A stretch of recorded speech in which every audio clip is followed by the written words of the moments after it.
it's a little heckling out here, so appreciate you coming. I just want to know how your stance on ISIS is going to help Canadians in any way. I need to know how you're going to protect future Canadians, like my young daughter, and 10, 15, 20 years from now, when you're letting people in with an ideology that just does not conform to what we're doing here. So, I'd really like to know what your take on things. Absolutely. No, I think that's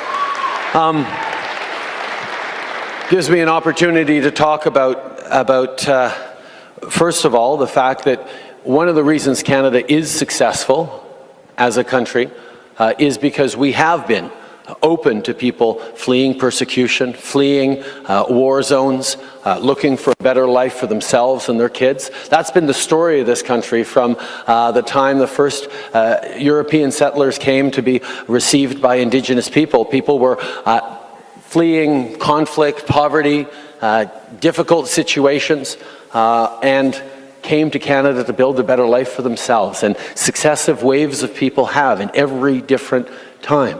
Every different wave. And when we welcomed in waves of refugees, whether it was the Ismaili refugees in the early 70s, whether it was the Vietnamese boat people in the early 80s, whether it was people fleeing the devastation of the Second World War from Southern Europe in the 50s and 60s, the Italian communities, the Greek communities, the Portuguese communities, and others, our country is so much the better for it.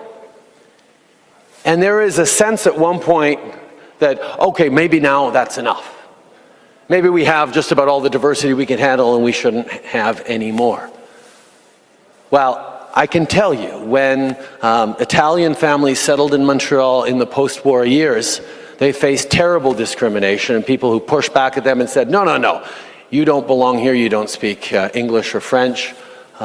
Every wave of immigration has faced pushback because of how they dressed or how they sounded or what their belief was, what their religion was.